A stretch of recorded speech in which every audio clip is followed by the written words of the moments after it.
Tenemos a Jorge Rivera Staff, el ministro de Comercio e Industrias, quien asumió el mando de esta entidad en su momento más crítico, con el cierre de operaciones de la mina de cobre en Donoso.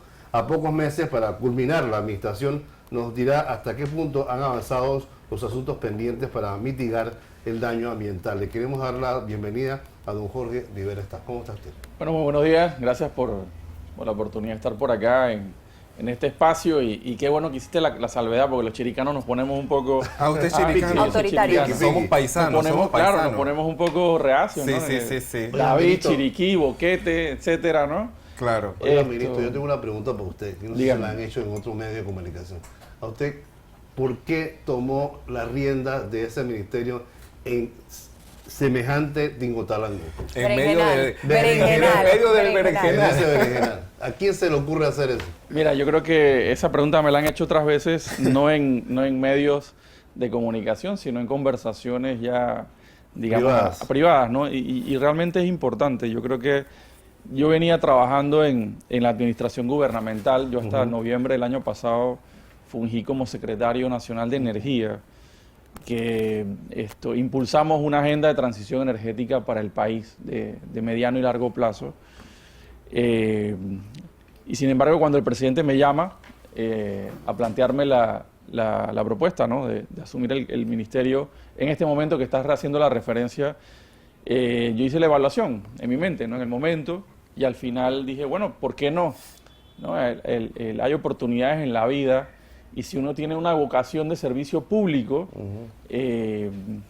estos momentos no se repiten, ¿no? La oportunidad de aportarle, de agregarle valor al país en un momento en que estaba muy compleja la situación, y poner toda la capacidad que uno tenga a tratar de calmar las aguas, sobre todo. Yo creo que ahí lo conecto un poco con el núcleo de todo el proceso que hemos llevado adelante. Mira, y ahí conecto con la conversación un poco, la pregunta respecto a qué estamos haciendo, los avances que estamos llevando. Mira, cerrar una mina... ¿Usted qué trayectoria profesional tenía antes de llegar al Estado? Yo soy abogado, Sí. graduado de la Universidad de Panamá. Hice una maestría y el doctorado en Derecho de la Energía. Y toda mi vida me he dedicado al tema de energía desde el punto de vista jurídico, ¿no?, de políticas públicas, etcétera. Así que en el tema de energía me sentía como pez en el agua. Sin embargo... El tema minero, ¿cómo se siente? Mira, el tema minero me siento que aprendo todos los días. Sí. Qué bueno. Realmente, ¿no? Y tuve una curva de aprendizaje muy intensa. Rapidito. Esos Poco dos primeros tiempo. meses, sobre todo. Yo tengo que decir públicamente Enero, ¿no?, también que a mí me parece que uno de los ministros que maneja la cosa pública, el gobierno primero es comunicación, es gestión de la comunicación para que la gente te entienda. Y tal vez hemos adolecido un poco de eso, no en este gobierno, en muchos gobiernos. Fíjese, ayer salimos de un debate sobre medios de comunicación o sobre comunicación, y fíjese lo que pasó con los candidatos. Le quiero decir que eso ha sido me parece muy refrescante. Ojalá ministros como usted llegaran al poder más rápido, a las titularidades de los ministerios. Pero la pregunta mía con relación a las minas, más que el tema de los detalles que nos puede dar, que vamos a verlos ahorita en un momento, es cómo usted maneja el estrés y la presión que hay de diferentes grupos, incluyendo su propio gobierno, para manejar esta situación. Yo traté de conseguir la entrevista con el ministro de Ambiente, quien es supuestamente el responsable de los temas ambientales, y directamente me dijeron, no, el presidente de la República ha decantado en el ministro de Comercio para estos temas.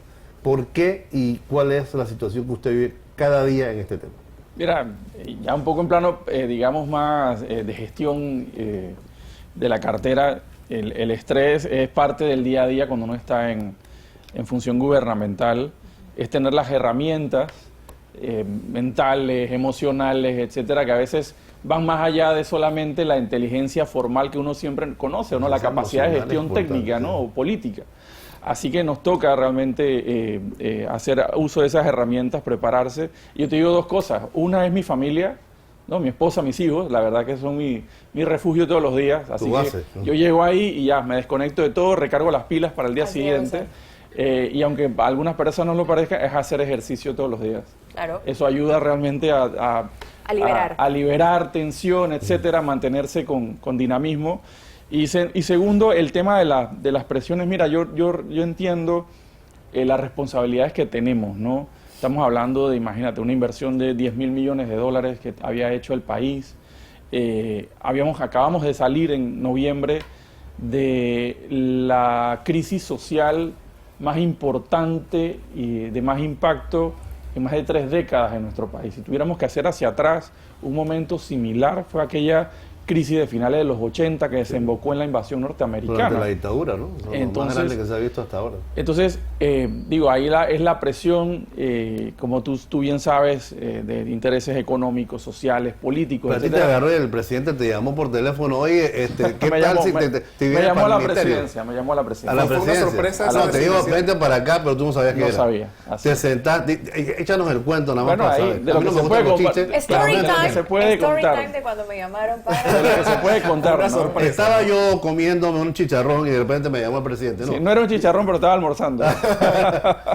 Y sí, nos llamaron. Yo pensé que era para un tema relacionado al cargo que tenía, el tema de energía, ¿no? Obviamente, Estábamos ahí sí. y al final, bueno, me hace el planteamiento con una conversación y de una vez le dije que sí, que aceptaba. ¿Tuviste que sí de una vez? O sea, no vez. dudó en Aceptar tomar En el el reto. momento, por supuesto, hice una evaluación muy rápida, Rápida. ¿verdad? De las Ese día, consecuencias, etcétera. eso no se anunció inmediatamente. Sí, de hecho, Sí. fueron un par de horas después, se hizo el anuncio público. ¿Tuviste chance para llamar a tu esposa o a alguien? Sí, se me dio chance. sí ¿Y me qué dio te chance. dijo?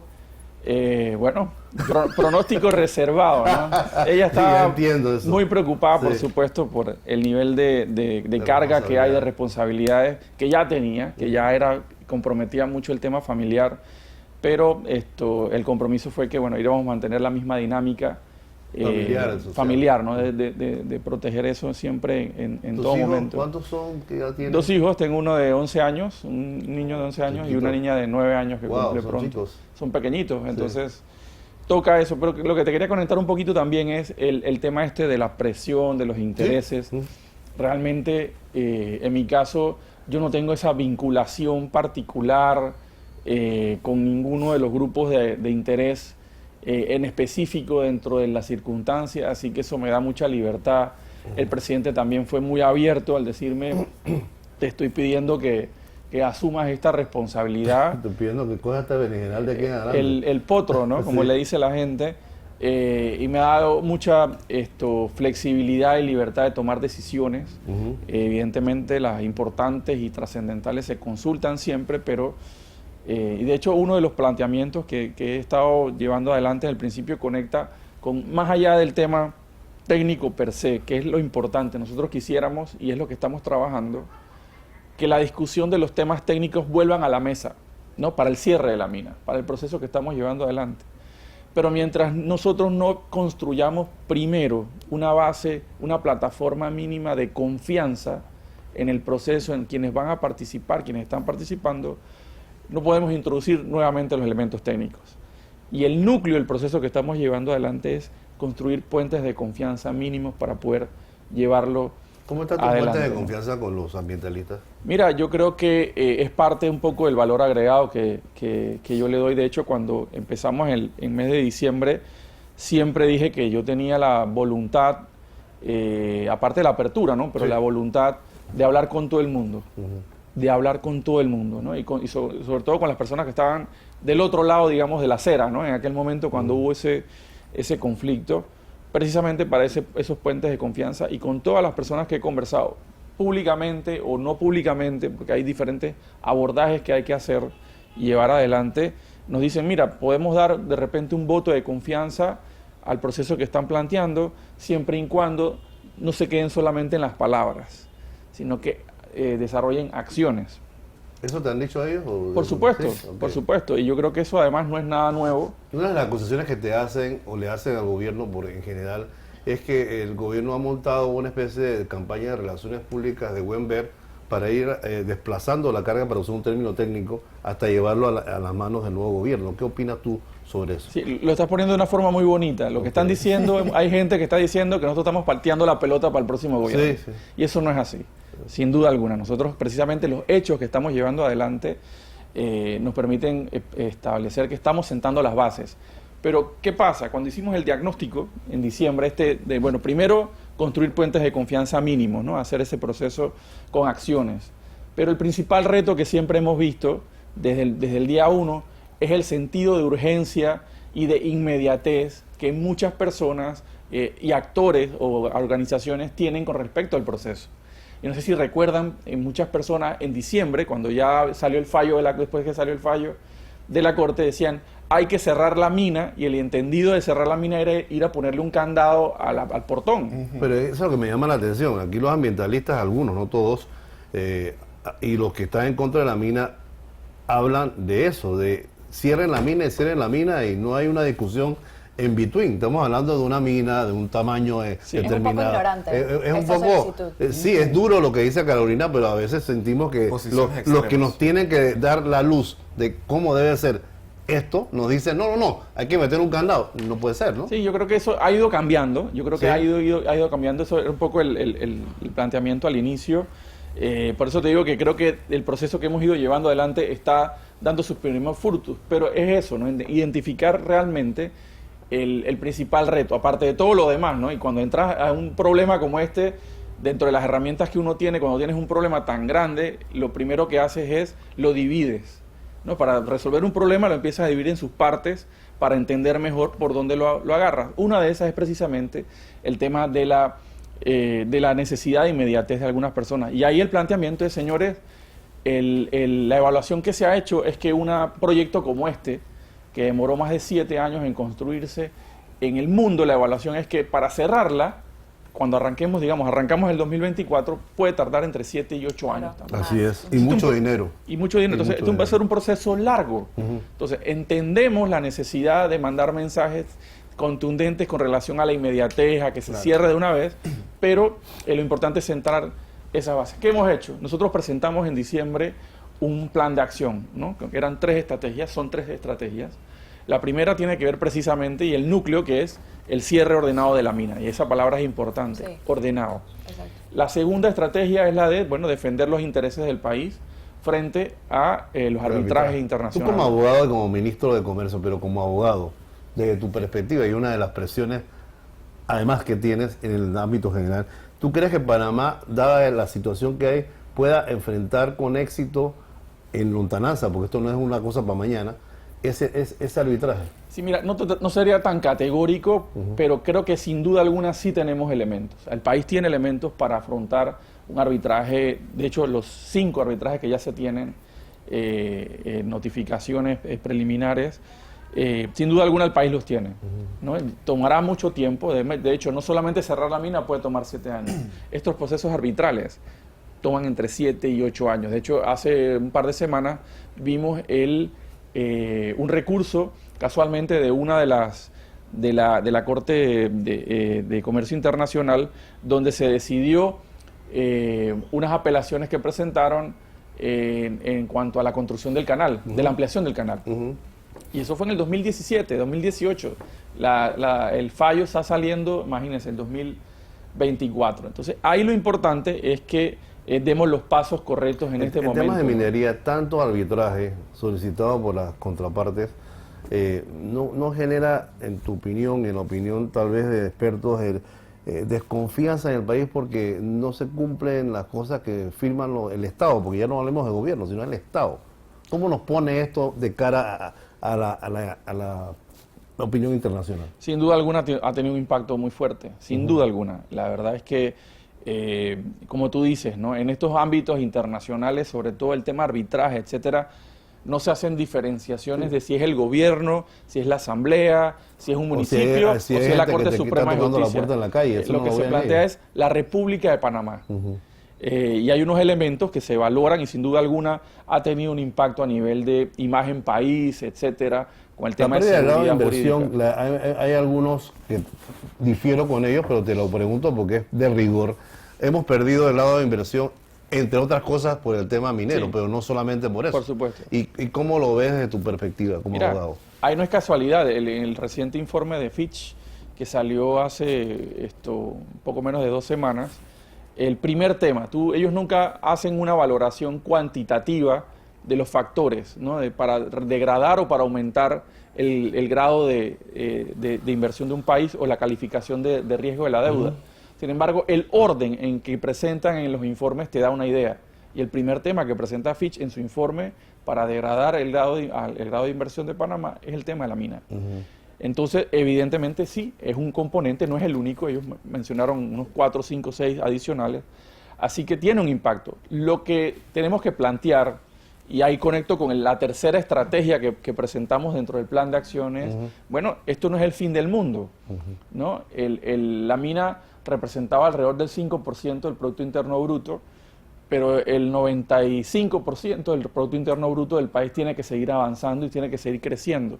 Y ahí entonces es donde presentamos esta tercera estrategia del plan de acción, que es, bueno, repensemos el Producto Interno Bruto en ese replanteamiento y ese reemplazo que aportaba a la minería metálica. Además, recordemos, tenemos una ley de moratoria, no solamente la inconstitucionalidad de la ley 406, sino una ley de moratoria de la minería metálica. Es una pregunta que le iba a hacer más tarde, pero es una pregunta de rigor. Aquí, con esta crisis, no se fue un contrato y una empresa minera que era la más importante, tal vez. Se fue todo el sector minero. Entonces, pues hay gente que está en contra. Yo soy de una posición muy clara en este tema.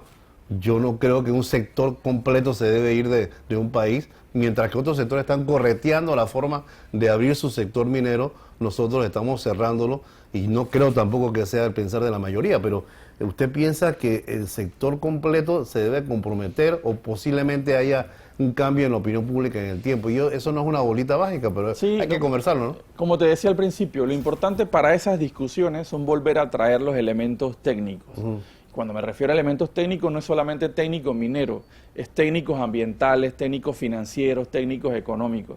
Pero para poder tener esas discusiones como país, como sociedad, de una forma abierta, primero necesitamos confianza. Y es lo que estamos en este momento enfocados en trabajar. Les cuento un poquito.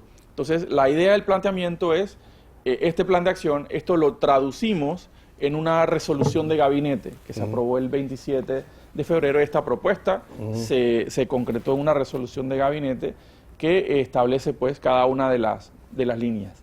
En el tema del cierre de la mina, a su vez, como te decía, hay que decomponer los problemas complejos, tratar de buscarlos, de dividirlos. Bueno, en el tema del cierre de la mina, ahí tenemos 3 elementos, 3 ejes que forman parte de ese.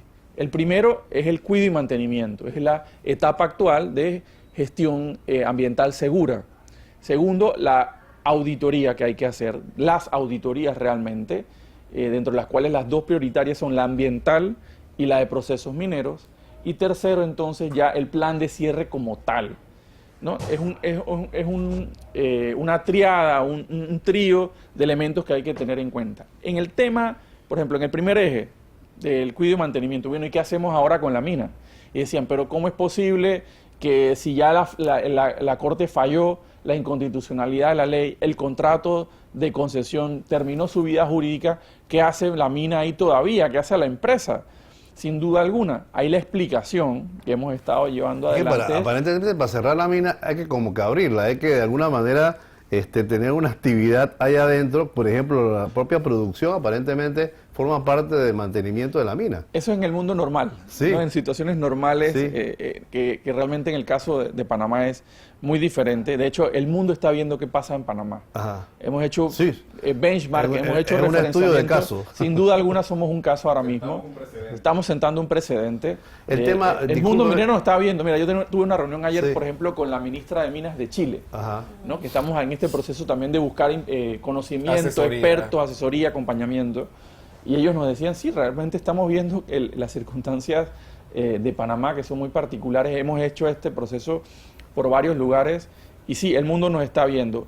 En este caso, te explicaba, ¿no? Y a los oyentes, el contrato de concesión finalizó su vida jurídica con el fallo de la Corte.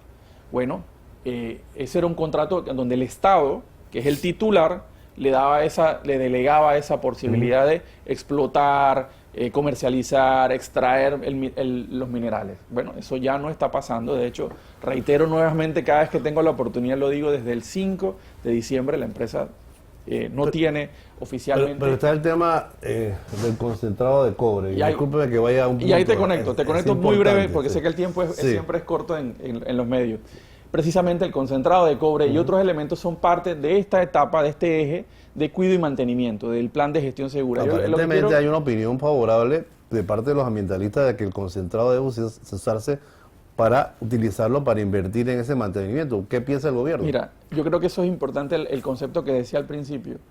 Este es un proceso, tiene que ser un proceso ordenado, planificado. Y la gestión del concentrado de cobre es parte de este plan. Entonces, para cerrarte la idea, el por qué la empresa minera está ahora mismo cuidando, teniendo estas actividades mínimas de estabilidad física y química del proyecto, porque el Estado decidió que fuera así. En la resolución de gabinete de febrero se le asigna a Minera Panamá esa responsabilidad, que es una responsabilidad temporal, es una responsabilidad de unos mínimos, no es para extraer más material, no, es para eso, y para usarlo el mayor comparativo. En actividad normal, la mina tenía alrededor de 8.000 empleados, 8.000 trabajadores. Hoy en día el promedio es 1.200 personas, ¿no? Solamente para mantener esta actividad. Pero para que sepan, solamente eso cuesta alrededor de $20 millones al mes. Eso es lo que está pasa. asumiendo Mi pregunta era empresa. esa, ¿quién paga la cuenta? ¿Cómo vamos a resolver La eso? empresa lo está pagando, la empresa lo está pagando. Y ahí, importante, entonces, hay una serie de tareas técnicas, jurídicas, que realmente cuando nosotros llegamos en diciembre, habían más preguntas que respuestas. Hoy en día estamos más o menos balanceados, hay la misma cantidad de preguntas. Pero ministro, que usted va a respuestas. decidir, el gobierno va a decidir qué hacer con el concentrado para conseguir el dinero para poner ese billete ahí. Sin duda, ¿Sí? sin duda alguna. Antes de que salga del Antes gobierno. de que salgamos. Porque es una acuérdense de que las- cada día que pasa, si son 20 millones, usted dice por mes. por mes. Así es. Solamente en eso. Solamente. Y no es todo, falta más plata. En actividades mínimas.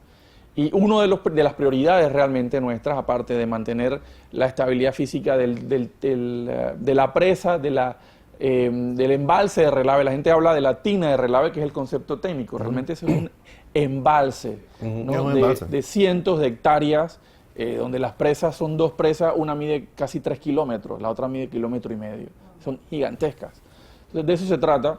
Y el tema del concentrado de cobre, pues hemos hecho una evaluación jurídica, técnica, comercial, etcétera. ¿El procurador ¿Por qué? de la administración El procurador dio de la una administración, opinión? nosotros le hicimos una consulta, él dio una opinión, nos dijo, miren, aquí la clave es que el gobierno pueda demostrar con pericias, con documentación, con laboratorios, con análisis, que esas pilas de esas 132.000 toneladas de concentrado de cobre que está ahí, que además representa un poco más de $200 millones, quién es el propietario, en qué momento se extrajeron ese material, para determinar entonces si era de la empresa, si se extrajo durante la vigencia de ese mes y 10 días del contrato, o si no, entonces es del Estado. Ese es el proceso que estamos cerrando ahora mismo. Y en paralelo, entonces, la idea es que independientemente de la propiedad se pueda gestionar, ¿no? Y se transforma, tú transformas eso en dinero y se pone en un lugar reservado. Cuando dice cerrar, mientras se ese decide proceso que estamos cerrando, quiere la decir que es propiedad. una toma de decisión que se está tomando en el corto plazo, en un día, 2 días, una semana, porque eso continúa todos los días generando gastos. Mira, ¿te refieres al cierre de la mina? al Me concentrado? refiero a lo que estamos hablando del concentrado, Mira, en la misma línea de pensamiento que Sí, estamos mira, el hablando. concentrado de cobre tiene dos grandes riesgos, ¿no? Uno, vinculado al tema ambiental, el mismo. emana unos gases, hay un riesgo de un tema de oxidación, etcétera. Eso nosotros lo estamos monitoreando y sin duda alguna hay un riesgo, pero el riesgo principal es el del deterioro de la calidad del material, que entonces con el paso del tiempo ya no valga $200 millones, valga 190 o 180. Pero aparte de eso, el impacto que puede tener en el área, ¿no? Desde el punto de vista Sí, ambiental. no tiene un impacto porque eso está concentrado en una galera especial para almacenamiento. Está cerrado. Ajá. No va a tener un impacto en las zonas aledañas. Que necesita hacer una inversión para mantenerlo ahí. Por supuesto, eso es parte de la inversión que hace la empresa. Siempre quedamos en el billete, ¿no? Pero la plata, exacto, el dinero, los recursos. Pero, importante, independientemente de la propiedad del mismo, ese dinero se va a destinar, esos poco más de $200 millones, para mantener el sitio seguro desde el punto de vista ambiental, desde el punto de vista de seguridad industrial. 200 millones puede alcanzar más o menos para casi un año de este proceso. 200 millones un año. Más o menos. Usted es ministro Podría de ser. Comercio, no lo será dentro de unos meses, en junio. ¿Qué puede hacer el nuevo gobierno para manejar? Mi abuela tenía un término cuando era una cosa muy difícil. ¿Cómo vas a manejar el trompo en la uña? El trompo en la uña famoso. ¿Cómo maneja ese trompo en la uña el próximo ministro, el próximo presidente, el próximo gobierno, el próximo país? que tú me estás hablando de 200 millones de dólares por un solo año, una mina que no va a producir. ¿Cómo tú lo ves? Mira, nosotros estamos dejando las bases, como te decía, ¿no? No estamos pateando la pelota para el próximo gobierno. Nosotros queremos dejar dos bases. Primero, los términos de referencia para la auditoría tanto ambiental como la de procesos mineros, que va a ser importantísimo para tener datos técnicos sobre, se habla, ¿no?, de los impactos ambientales, de la contaminación que genera la mina, etcétera. Bueno, que no haya duda de eso con empresas especializadas a nivel mundial que vengan a desarrollar este proceso. Segundo, como te decía, la gestión del concentrado de cobre, ya transformar ese material que está ahí en dinero y que se pueda utilizar entonces para el cuidado y mantenimiento. Y tercero, las bases para lo conecto con la pregunta que me haces, con un panel de expertos que estamos proponiendo nosotros, rodeado, por decirlo de una forma muy gráfica, de un espacio de veeduría ciudadana. Esa es la clave para poder gestionar este problema en este momento y en el futuro. Ese panel de expertos va a tener representación de actores de la ciudadanía, etcétera. Ya tenemos una propuesta para la gobernanza de este espacio, lo vamos a dejar ahí para que el próximo gobierno lo utilice, ¿verdad? Y que entonces en este espacio podamos traer los datos técnicos, la discusión técnica de hechos reales, no de opiniones solamente, ¿no? Eso sí, con un espacio, como te decía, de veeduría que tengan conexión, que los técnicos, el panel de los expertos, le rinda cuentas a la ciudadanía a través de este espacio, pero que también la ciudadanía le pueda dar insumos, retroalimentación al espacio, pero que no interfiera, ¿no? Porque si si sacamos el tema técnico, como es tan complejo, ya cuando logremos este mínimo de confianza, entonces se puede convertir en lo que hay gente que dice que es la mesa de los yo con yo, la mesa de no pasa nada, una mesa que discuten y no pasa nada. Bueno, esa no es la idea. Es que se genere este panel de expertos con unas tareas, con un cronograma, con unos resultados, con unos productos que salgan de ahí, pero para que esos expertos puedan discutir, y reitero, los expertos los va a proponer igual la ciudadanía, generen esos resultados en el corto plazo que le permitan entonces al país tomar decisiones. Estas decisiones no van a ser solo del próximo gobierno. El que gane las elecciones el 5 de mayo y crea que pueda tomar decisiones al margen de la participación ciudadana, que es estas bases que queremos generar, se va a equivocar mucho. Lo importante es que esa participación ciudadana suba el nivel de la discusión, suba el nivel de el debate que Ministro, vamos a hacer, que se pueda tener. No puede contestar esa pregunta en este momento, ni la va a poder contestar, no sé si el gobierno que viene, pero de la ecuación no me sale dónde va a salir 200, 300 millones de dólares durante 8 años, multiplicado por 8, 3 por 8, 24, son 2.400, 2.500 millones, más o menos, como decía mi hermano, para poder mantener una vaina que no está produciendo. Disculpe el panameñismo, ¿no? Es una vaina que no produce, y de dónde sale el dinero, es la pregunta que se hace los panameños sensatos en el país, ¿no? Hay varias alternativas al respecto, pero esa respuesta va a salir del proceso que estamos llevando adelante con los expertos, ¿no? El talento del país puesto al servicio de encontrar las soluciones, las opciones para este proceso, pero cómo tú generas ese espacio realmente que te dé esos resultados, esos productos, ahí está la clave. Y el próximo gobierno va a tener esa responsabilidad. Pero en el momento de hoy, sin duda alguna, el estimado que hay, así como estimamos que puede tomar entre 7 y 8 años el cierre de la mina, el proceso de cierre de una mina como esta. Elaborar el plan de cierre te puede tomar 8 meses, solo el plan, 8 meses. Pero bueno, el cierre de la mina, el promedio de costos del cierre de la mina podría estar hablando de 800 millones de dólares, que eso es aparte de mantener la mina en esa estabilidad física y química, estamos hablando de esos 20 millones al mes. El costo total de reforestar, de rellenar, de etcétera, puede ser cerca de 800 millones de dólares, y para eso necesitamos las auditorías. ¿Por 8 años? Sí, entre los 8 años, ¿no? Okay. Más o menos es un estimado que tenemos, pero para eso, importante, por ejemplo, la auditoría. La auditoría te dice en qué estado está realmente todo el proyecto, cada uno de los componentes. Lo que queremos es precisamente generar ese mínimo que nos dé respuesta. Sin duda alguna, en el mundo normal, las minas, cuando están en proceso de cierres, uno se calcula, mira, en 6 años se agota el yacimiento. Bueno, 6 años antes, la empresa empieza a hacer una reserva de dinero de sus ingresos normales anuales para financiar el cierre. Eso no es el caso que tenemos en Panamá, porque no hay actividad de comercialización. Entonces, entre que no generas y sí generas, hay alguna serie de alternativas en el medio que este grupo, esta discusión del país, vamos a tener que acometer. Tiene que tener mucho liderazgo el próximo gobierno para tomar decisiones y hacer las consultas del caso, porque a veces estas mesas a veces lo que hacen es un poquito como un avispero mañanero, ¿no? Como nadie se pone de acuerdo. Por eso es que queremos hacer la diferenciación desde un principio y establecer esta propuesta de que el panel de expertos tenga esa credibilidad, ¿no? Esa legitimidad para dar resultados concretos, pero que el espacio, la de la veeduría ciudadana, tenga comunicación, pero que no interfiera. O sea, si la veeduría ciudadana entra a la discusión técnica, se complica la cosa. Se complica mucho. Por eso es que queremos, y ahí estamos trabajando, por ejemplo, con el Sistema de Naciones Unidas, hemos pedido apoyo, PNUD, PENUMA, la OIT, la CEPAL, el Banco Mundial, el Banco Interamericano de Desarrollo, con la gente del tema de transparencia. Por ejemplo, mañana tenemos una sesión con el Consejo Nacional de Gobierno Abierto, que está en el marco de ANTAI, ¿verdad? El proceso de transparencia, etcétera. A ese consejo está formado por representantes de la sociedad civil, que tienen experiencia también en proceso. Le estamos pidiendo, mira, denos retroalimentación para fortalecer la propuesta. Ustedes recibieron el plan de mantenimiento de la mina.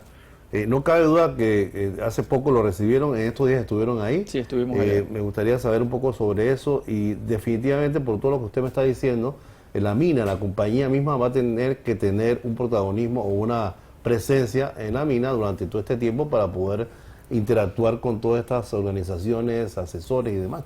¿Eso es así? Mira, en este caso, como te decía, la asignación que el Estado le dio a la empresa, que es la que tiene el conocimiento, los recursos, las vinculaciones jurídicas todavía, tiene el estudio de impacto ambiental, por ejemplo, está vigente. ¿No? De hecho, se amplió, se renovó la fianza ambiental, que era una preocupación hace algunas semanas. No solamente se renovó por 5 años, sino que además se aumentó el monto de la misma, precisamente para cubrir posibles pasivos ambientales en el proceso. En este caso, lo que estamos buscando es que haya esta interlocución. Eso sí, la empresa, como el Estado es la que está tomando la decisión de que sea ella la que se encargue del cuidado y mantenimiento por todo esto que estamos hablando, todo lo que haga, y eso lo reitero y lo repito, todo lo que haga la empresa tiene que ser bajo fiscalización, supervisión y coordinación del gobierno nacional, del equipo interinstitucional. Para eso, entonces es que exigimos que presentaran este plan, ¿verdad? Esta propuesta de plan, que es el principal instrumento de fiscalización del gobierno. Ahí pedimos el detalle de todas las actividades, hasta, bueno, cuántas retroexcavadoras necesitas para trabajar en el talud de la instalación de manejo de relaves, cuántas personas necesitas y equipos para trabajar en el tajo, lo que se conoce como el hueco. Bueno, ¿cuántas personas necesitas ahí para que eso no se derrumbe, para que no tengas ninguna circunstancia, para mantener la estabilidad química? A ese nivel de detalle. Y ese documento lo tiene que aprobar el Estado, el Gobierno Nacional. Bueno, antes de aprobarlo, esperamos que la próxima semana, ya que estamos haciendo la última revisión, lo vamos a someter, lo vamos a publicar para recibir opiniones y retroalimentación de la ciudadanía, de organizaciones, ¿Cuándo nos vamos a enterar, el país, la opinión pública, cuándo nos vamos a enterar de cuál es el destino del concentrado para el tema de la inversión en las próximas semanas? Realmente eso es una prioridad para nosotros. Antes de las elecciones. Espero que sea antes de las elecciones. Lo importante ahí es que sí hay un sentido, por supuesto, de prioridad y de urgencia con relación a la atención del mismo. Por eso le he preguntado. Pero hay que manejar las cosas. No estamos frente a un... Hay riesgos en el tema de la gestión del concentrado, pero no hay una inminente situación con eso, ¿no? Eso no está diseñado para que se queden muchos meses ahí. Sin embargo, estamos llevando el proceso paso a paso, como te decía, dentro de la programación y del orden que llevamos planificado desde el gobierno. Así que entendemos la preocupación por supuesto, de sectores ambientales. De hecho, ahí está abierto siempre la posibilidad de hacer las visitas de veeduría ciudadana. Se coordina con el Ministerio de Comercio y Tengo Industria. que la misma mina está también invitando a la gente a... Mira, ellos plantearon unas visitas. Sí. Bueno, ese programa, esa propuesta de visitas no fue consultada con el Ministerio de Comercio. Pero luego los llamaron. Y nosotros los llamamos y le dijimos, señores, esto está suspendido en el formato que ustedes están proponiéndolo. Y la idea entonces es aprobar el plan de gestión segura y luego entonces tener esto y mantener estos espacios para reanudar visitas de veeduría. Lo que no queremos es que se convierta tampoco en una feria, ¿no? Sino que tengamos una... No, por ahí le sacamos algo de platito para algo que sea para los desayunos. Pero, ministro, yo le escuché a usted mencionar la palabra relleno. ¿Cuál es el plan final cuando ya se cierre por completo la mina? ¿Cómo se piensa recuperar esta zona? Mira, eso va a depender del plan, de la auditoría primero y del plan. Sí. Yo no soy técnico, no te podría decir exactamente, creo que no habría nadie ahora mismo que pueda decir categóricamente cómo va a quedar al final el área luego del plan de cierre. Sin duda alguna tendrá que ser a través de reforestación, ese es el punto principal. Entonces hay alternativas, el Tajo, rellenar ese Tajo que tiene una altura, una profundidad de más o menos como el tornillo, para que tengas una idea, ¿no? De un rascacielos. Volver a rellenar eso creo que es imposible. Yo no soy técnico. Que haga un lago ahí bien bonito. Pero bueno, hay alternativas, hay ejemplos de otros espacios, de otros cierres de minas sostenibles. De hecho, hicimos en diciembre y enero una referenciación, un benchmark, como dicen en términos en inglés, de bueno, cuáles son los mejores cierres de mina que nosotros identificamos a nivel mundial en minas con condiciones similares. Porque además no es lo mismo cerrar una mina viva, una mina que estaba en pleno proceso, pero además no es lo mismo hacer un proceso de cierre en el área de Donoso, en un área boscosa, tropical, etcétera, que en el desierto. Son completamente diferentes. Entonces buscamos ejemplos en Brasil, en Perú, en Ecuador, en África, de minas que hayan cerrado en condiciones ambientales similares. Entonces tenemos ese elemento que es una referencia inicial, pero te digo, esa determinación concreta va a salir del trabajo de la auditoría, del trabajo de los expertos que ahí van a estar trabajando, ambientalistas, ingenieros civiles, etcétera, que van a permitir complementar Ministro, el resultado, ¿no? Quería volver a lo personal, si me disculpa, no quiero meterme en su vida privada, pero ¿cuál es la rutina de una persona como usted que tiene este berenjenal todos los días en la mano? Todos los días, que si el mismo gobierno al que usted corresponde también le hace preguntas, me imagino que ahora tiene una relación con los ministros de Ambiente, el presidente, su familia, los ambientalistas. ¿Cuál es su rutina todos los días para estar tan tranquilo? Porque yo lo veo bastante tranquilo usted, ¿sí o no? Sí. Mira, yo creo que al final es organizarte, tener una hoja de ruta clara de hacia dónde quieres ir. Yo planifico el mes desde el inicio del mes y voy ajustando semana a semana, ¿no? Cuáles son los hitos que queremos en ese momento. Así que eso te ayuda mucho a gestionar en la mañana haces ejercicio, ¿no? ¿Cómo haces? Sí, en la mañana, tempranito en la mañana, 5:30, 6, hacer ejercicio, levantar a los muchachos, vayan para la escuela, ¿verdad? Y luego entonces hacer ejercicio, salir a la oficina, atender los temas, digamos, que necesitan mente fresca en la mañana temprano, porque ya a veces en la tarde ya uno está fundido para tomar decisiones. Sí. Entonces hay ciertos temas que uno busca trabajarlo. Además es importante, el Ministerio de Comercio e Industria no es solamente el tema minero. Sí, es todo, el Ministerio de Comercio e Industria tiene muchísimas responsabilidades en el país, tenemos muchísimas cosas buenas que estamos desarrollando y también queremos dejar parte de ese legado. Estamos trabajando, mira, las exportaciones, los datos de exportaciones que estamos teniendo en enero y febrero están por encima del 2023. ¿Qué exportaciones son? Mira, estamos sacando el cobre, que ya no es parte de lo que nos impactaba antes en las exportaciones. Del cobre en lo que resta de la... bueno, los productos tradicionales, el banano, los camarones, la teca está subiendo. Hay algunos productos, por ejemplo, importantes industriales, ¿no? De solventes, detergentes, que están empezando a estar en el top 10. Claro. Yo creo que eso es importante como resultado del proceso. Desde el Ministerio de Comercio e Industria también estamos llevando adelante, somos parte de un equipo interinstitucional que estamos impulsando el tema de los microchips en Panamá, ¿no? El tema de traer el tema de microchips a Panamá. Los semiconductores. Los semiconductores. Esa gestión, ¿cómo anda? Mira, el planteamiento que se está haciendo ahora mismo, fundamentalmente, es preparar al país en su capacidad técnica para asumir esto. Y cuando digo técnica es no solamente los científicos, los técnicos, el personal, sino también desde el punto de vista empresarial, desde el punto de vista de recepción de inversiones. Aquí tenemos una gran ventaja, que es lo que realmente ha activado mucho de toda la gran apalancamiento, es que Panamá es parte de uno de los 7 países del mundo que fueron incluidos en un programa de una ley que se aprobó en Estados Unidos, ¿no? Hace un par de años se aprobó una ley, la CHIPS Act, que está buscando, bueno, que Estados Unidos vuelva a tener una capacidad de producción de semiconductores dentro de Estados Unidos, ¿no? Hoy el 98% de los semiconductores del mundo que se usa para todo vienen de Taiwán.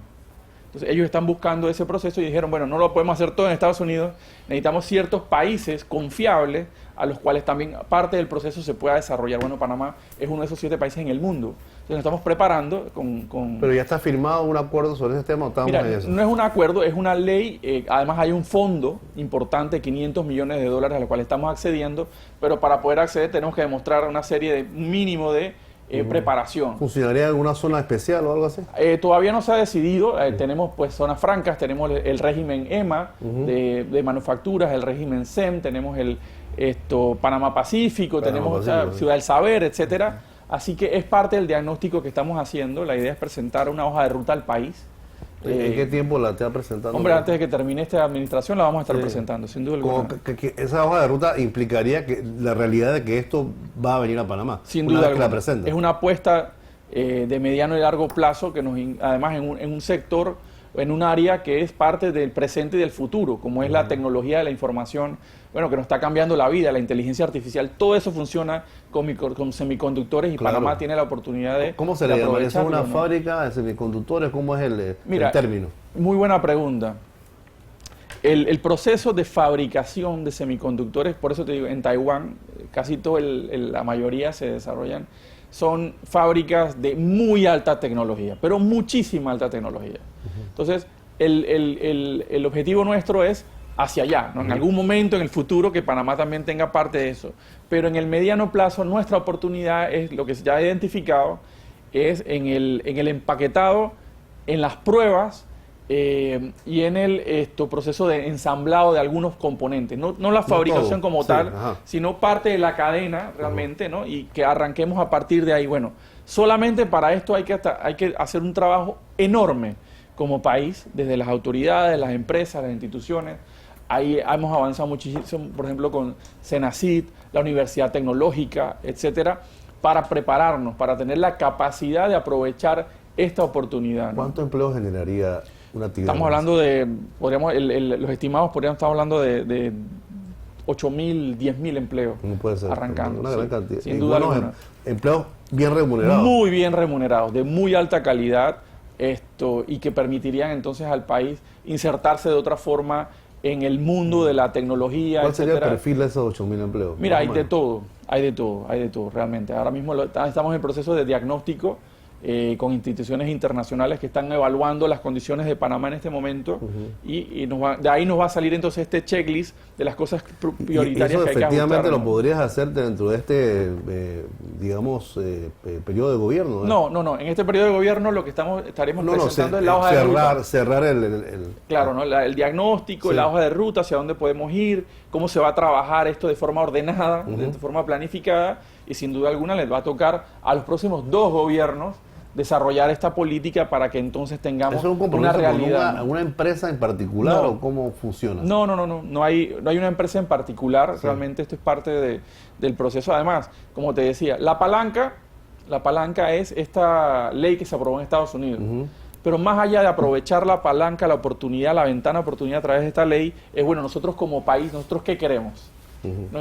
Y una parte importante va a estar vinculada a eso, pero también como país que queremos ver frente a Europa, frente a China, frente a Sudamérica, frente a México, etcétera. Bueno, esa es parte también de este proceso que estamos llevando adelante, ¿no? Ahorita que estaba tocando el tema de empleos, yo sí quisiera tocar un poco la parte humana de las personas que trabajaban en la mina. ¿Qué es de ellos? Su liquidación ya se dio, estos $20 millones que toma la mina como un gasto mensual, ¿forma parte de su liquidación? ¿Tiene conocimiento de ello? Sí, mira, muy buena pregunta.